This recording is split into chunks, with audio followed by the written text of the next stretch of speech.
Alexandre Olnet, bonjour. Vous êtes Bonjour. directeur général délégué du groupe Biblos. Alors Biblos, qui est installé à Lission, on est à côté de Limonest, donc banlieue lyonnaise. Groupe indépendant national spécialisé dans la sécurité, dans le gardiennage. Fondamental aussi, on l'a vu notamment depuis les attentats, depuis évidemment le Covid aussi, etc. Et puis avec des événements considérables comme les Jeux Olympiques où vous avez été mobilisés. C'est un groupe qui est né en 2000, donc il y a 25 ans à peu près, oui, je ne vais pas me tromper sur les âges cette fois. Et à la tête, c'est Simon Ohaillec, voilà aussi, qu'on connaît très très bien à l'entreprise du futur, ancien agent de sécurité lui-même. Serge Dessay. Alors Serge Dessay, vous connaissez toutes et tous, bien entendu, donc très actif au sein du club ETI de Nouvelle-Aquitaine, dont on parlait tout à l'heure avec François Rivolier de Genéo, bien sûr. C'est le directeur général et fondateur de Au Travail et qui est ambassadeur aussi de l'entreprise du futur. Au Travail, entreprise formidable, groupement d'entreprises exceptionnelles, plus de 30 ans d'existence. Voilà, on est à Cestas, pas très très loin d'ici, en tout cas dans le département de la Gironde. Groupement d'entreprises adaptées qui permet à des professionnels reconnus, travaillant handicapés, d'exercer une activité professionnelle dans des conditions adaptées, en favorisant évidemment leur intégration dans l'entreprise. Vous êtes présent sur une vingtaine de sites. Vous intervenez aussi bien dans l'entretien de jardins, dans le nettoyage industriel, dans la peinture, dans l'isolation. Vos clients sont des collectivités locales. Il y a aussi Auchan, la SNCF, la Poste, Orange. Puis vous continuez évidemment d'étendre votre maillage avec, il y a 3-4 ans, c'était le vin. Voilà, dans le Cahors, à Puy-l'Évêque, c'est ça ? Faites de la pub, Serge, allez-y. Oui, à Cahors, on fait du très bon vin. Très bon vin. Bon, très bien. J'ai des commandes, des bons de commande tout à l'heure, on pourra... 75% de vos collaborateurs, ce sont des personnes en situation de handicap.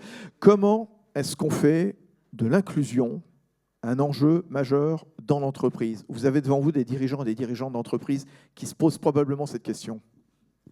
Alors, il ne faut pas poser la question comme ça. C'est d'abord mon histoire, ma propre histoire, qui a fait que je devienne ce que je suis maintenant. Et je regrette en rien.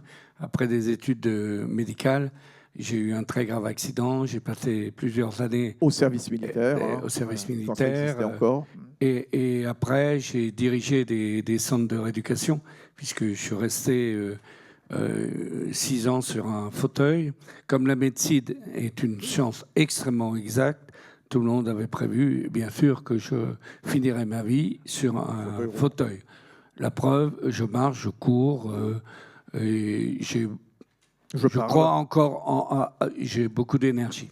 Donc, c'est ma propre histoire qui m'a amené un jour à me poser la question, quand je dirigeais les centres de rééducation, de dire c'est pas possible, en France on est merveilleux, on répare bien les gens, on soigne bien les gens, mais après, qu'est-ce qu'ils font?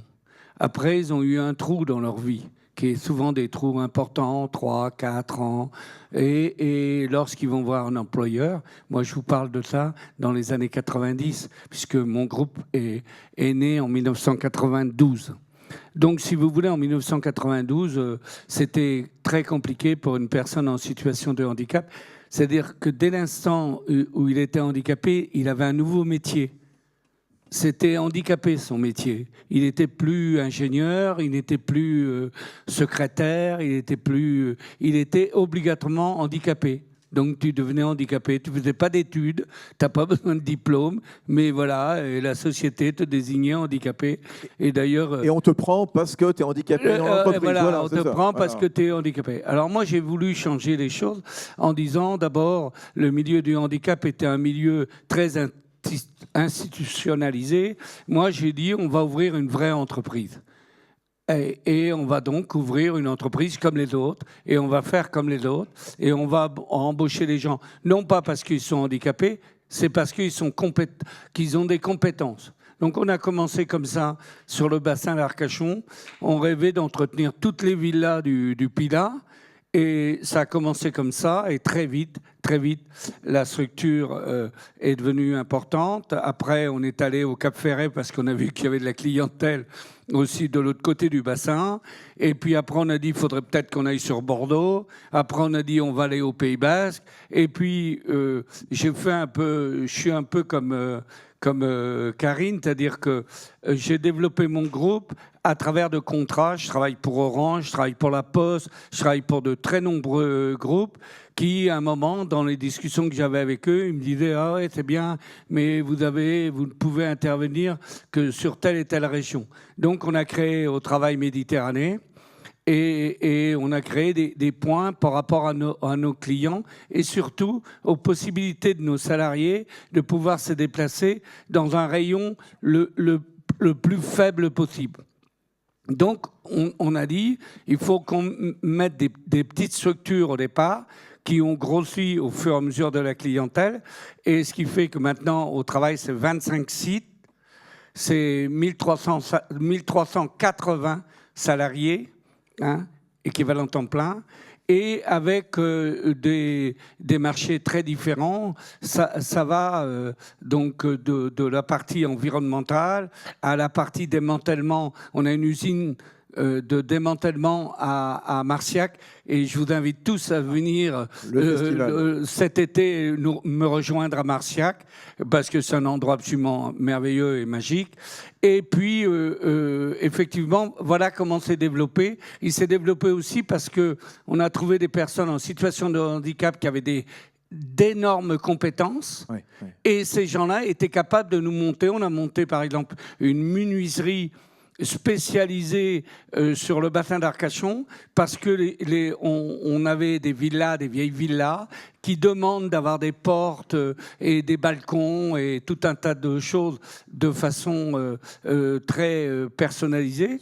Voilà un peu l'histoire de Au Travail. Et à chaque fois, Serge, avec un accompagnement de formation aussi. Et vous avez créé un centre de formation, c'est où? C'est dans l'Hérault, hein, c'est ça? Dans l'Hérault. Ouais. On a créé un centre de formation pour les gens vraiment qui arrivaient chez nous très désocialisés. Souvent aussi, les personnes en situation de handicap sont en fragilité sociale. Alors, j'aime pas ce mot social. Moi, ça me gêne beaucoup parce que c'est un fourre-tout. C'est un peu comme la RSE maintenant. On fait de la RSE, on crée des comités Théodule de RSE. C'est pareil pour le handicap. On a fait la même chose dans toutes les grandes entreprises. Il y avait des commissions sur le handicap, et quand on voit les résultats, quand on fait les bilans, si on faisait des bilans maintenant, c'est catastrophique. Enfin, vous parlez toujours de handicap. Je parle de handicap, bien sûr. Oui, je sais, mais c'est un mot que vous utilisez toujours ou vous... Non. Moi, vous verrez sur les documents de... Parce que vous nous disiez tout à l'heure, au début des années 90, le handicapé, il était handicapé, il était catalogué. Nous, on a dit des gens en fragilité.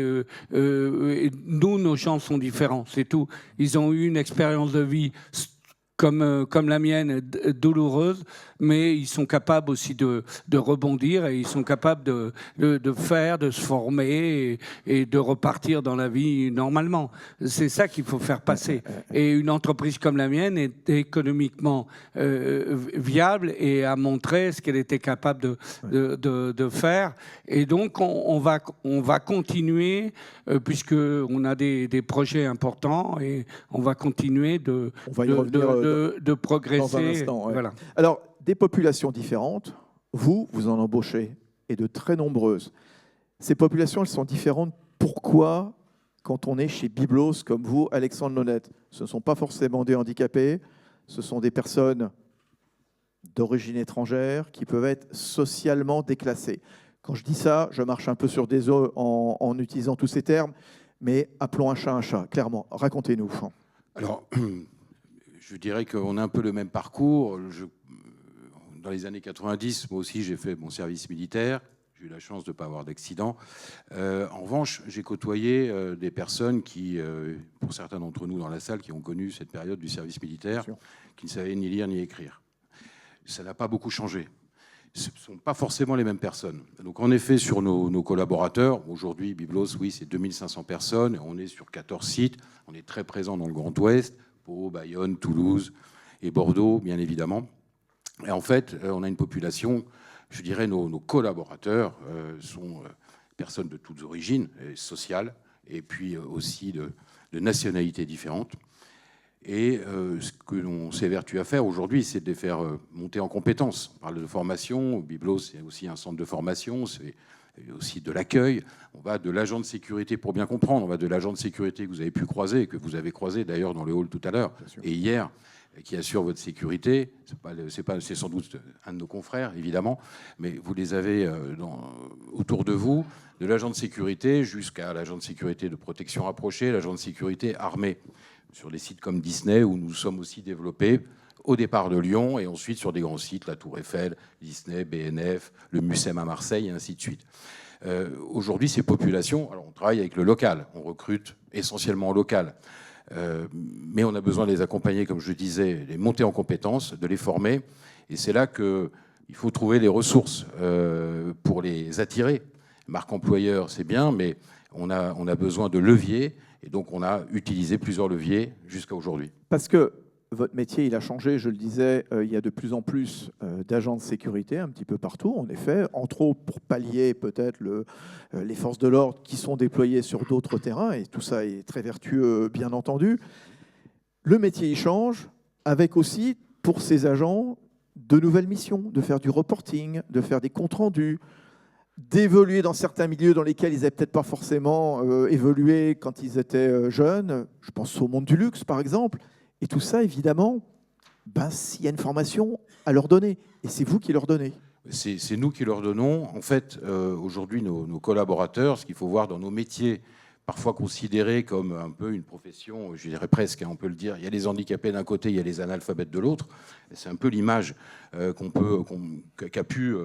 je dirais, envoyer la sécurité, des analphabètes peut-être, mais on part d'un cahier des charges, on part d'un appel d'offres, on va jusqu'au contrat, on rédige des consignes, on rédige des procédures, nos agents, on leur demande de faire des comptes rendus et de faire du reporting. Donc en fait, cette population, nos collaborateurs, quels qu'ils soient, de l'agent de sécurité au chef de poste, au chef de site, jusqu'au responsable d'exploitation en agence, on a besoin qu'ils sachent s'exprimer vis-à-vis des clients, de vous, qu'ils les comprennent sur la technique, ça d'accord, sur les attendus sécuritaires ou d'accueil, et puis je dirais qu'ils comprennent de plus en plus l'environnement de nos clients, que ce soit, comme vous le disiez, sur le luxe, comme l'industrie, comme je dirais le monde de l'accueil du public en général, le monde de la culture, et on les acculture à tout ça. Donc c'est une étape qu'on est en train de franchir et qu'on est en train de créer. 25 ans d'existence pour Biblos, Alexandre, un premier anniversaire qui se traduit par un livre, 365 recettes, donc chaque collaborateur devant donner sa propre recette. Alors on ne va pas donner les 365, mais c'est quoi les bonnes leçons à en tirer justement de ce que vous en tirez? La bonne leçon, c'est la bonne idée, c'est que notre président, qui est un épicurien, souhaitait en effet... produire et du moins éditer un livre de recettes. Donc il a sollicité tous nos collaborateurs, il leur a demandé quelque chose de simple. Je voudrais aussi, une petite parenthèse, dire que Biblos Group, c'est avant tout la plus grosse filiale de Biblos Group, c'est Biblos Human Security, c'est l'humain. Le mot humain est au centre depuis 25 ans, il est au centre de notre business en sécurité. Donc il les a sollicités pour rédiger la recette de leur grand-mère, celle qu'ils appréciaient, de leur mère, de leur tante, de leur père. Et donc, on a récupéré toutes ces recettes, évidemment, de pays multiples, de toute la planète, je dirais, entre le Sénégal, le tieb, le couscous, et puis également des recettes du Sud-Ouest, et avec leurs prénoms dans ce livre, et ces 365 recettes qu'on a d'ailleurs offert à notre au-delà des Premier recettes ministre, de cuisine, il y a des recettes quelque part de vie. Voilà, la c'est ça que je recette de voulais... vie, et puis, je dirais, le message, pour réussir une recette, il faut les bons ingrédients. C'est l'entreprise, c'est l'équipe de sécurité aussi sur le site. Chaque personne est importante. Le mauvais ingrédient risque de mettre en péril la mission, la recette, le goût. Et ça, c'est quelque chose qu'on leur a transmis, ils l'ont bien compris, et ils ont donné le meilleur d'eux-mêmes au travers de ces recettes. Et l'humain, aspect dont vous êtes très fier chez Biblos, Alexandre Aulnat avec Simon, le PDG, ça va jusque dans la sphère privée, quelque part, puisque vous accompagnez pour la formation, pour le passage du permis de conduire, le soutien scolaire aux enfants, oui. Et puis à la sortie de l'entreprise également aussi. La sortie de Parce l'entreprise. que voilà, c'est comme ça, dans une entreprise, on rentre, on sort. Et voilà. Oui, la sortie positive, ça c'est c'est un leitmotiv de notre président, les collaborateurs qui souhaitent faire autre chose, coiffeurs, monter une laverie, et on les aide, boulangers, on les aide à passer leur diplôme, le CAP, même s'ils n'exerceront plus dans la sécurité. Mais c'est vrai que le soutien scolaire, nos collaborateurs, vous avez bien compris, comme je le disais en préambule, n'ont pas les compétences, mais le temps, et puis, je dirais, la compréhension de comment aider leurs propres enfants dans le soutien scolaire, dans les devoirs. On a 1000 connexions sur 2500 collaborateurs, on a 1000 connexions par an. 1000 connexions sur tout apprendre, donc ça va du CP jusqu'au Bac+2. 1000 connexions, on ne maîtrise pas le nombre de personnes, d'enfants qui en bénéficient, parce que c'est une connexion par collaborateur, par foyer. Ça peut être 1, 2, 3 enfants qui en bénéficient. Ça, c'est le premier point. Et puis, comme vous disiez sur la sphère privée, la nouveauté de Biblos cette année, de notre président, la création d'une fondation qui va être essentiellement orientée sur la culture, l'éducation et l'art. Pour nos collaborateurs, également attirer des personnes extérieures qui vont pouvoir les aider à s'exprimer sur autre chose que le domaine de la sécurité. C'est complémentaire, justement pour mieux comprendre le monde du vin, le monde du luxe, le monde de l'entreprise en général, de chez nos clients. Alexandre, Serge, quelle analogie on fait entre différence et performance dans une boîte? Comment est-ce qu'on conjugue tout ça? Comment est-ce qu'on organise ça? Et comment est-ce qu'on forme aussi les autres équipes non handicapés, cadres supérieurs, quelque part, à accueillir ces travailleurs, travailleuses, collaborateurs, différents entre guillemets, et on met ce qu'on veut dans le différent. Serge? Alors, moi j'ai des collaborateurs. Tous sont mes collaborateurs. Ça, c'est très important. Donc, d'abord, l'ADN de Haut Travail, c'est la relation que nous avons avec le premier contact que nous avons avec nos salariés qui viennent postuler chez nous. D'ailleurs, c'est drôle, puisqu'il arrive même des fois que les gens savent qu'au travail, il y a une spécificité, c'est qu'elle favorisera à poste égal et à compétence égale, elle va favoriser l'emploi d'une personne handicapée contre une personne valide. Oui. Ça, c'est notre ADN. Oui. Donc, le premier contact, c'est des... Pour l'entreprise, qu'est-ce qu'elle en retire, justement, de façon elle générale, en retire que... d'accueillir des personnes différentes. Franchement, je ne suis pas toujours à l'aise avec ces termes. Mais... je pense que l'énergie qui se dégage d'une personne qui a vécu des périodes très compliquées dans sa vie, qui a souffert la plupart du temps dans son corps, a une attitude très différente. Et d'abord, il y a aussi le fait que retrouver un job et je dirais, leur premier objectif.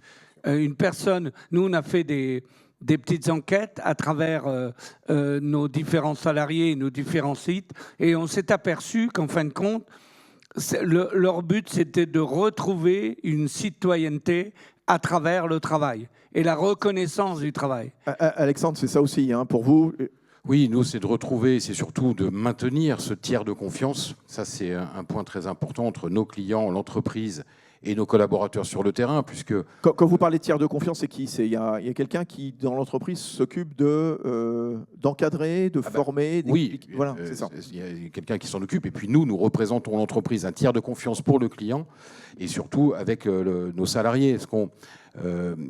Les accueillir, c'est important. Et comme tout à l'heure, j'écoutais par rapport à Cacolac ou à d'autres entreprises, sans doute sur la partie du nettoyage, on a des collaborateurs qui ne sont pas dans notre entreprise. Ils sont chez nos clients, 24/24, 2 jours, 2 nuits. D'abord, ils ont besoin d'avoir de l'écoute de la part des services supports, d'où l'important, je discutais tout à l'heure, et je me nourrissais des précédentes interventions et des personnes présentes ici. Nous, on a un besoin dans l'intelligence artificielle, dans le numérique, d'apporter des outils à nos collaborateurs, de pouvoir, pour qu'ils puissent s'adresser au service support, à la paye, un problème de RH, un problème de paye, un problème d'acompte, toutes ces choses-là, à n'importe quel moment, quasiment du jour ou de la nuit.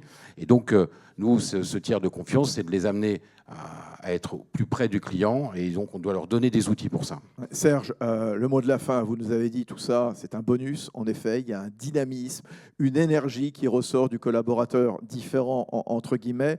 Maintenant, c'est quoi les bonnes pratiques dans les entreprises à mettre en place? Quels conseils vous pourriez donner, là, pour terminer, vous, l'ambassadeur de l'entreprise du futur? Alors, au travail, ce n'est pas simplement l'emploi de personnes handicapées. On est très en avance, par exemple, sur le développement durable.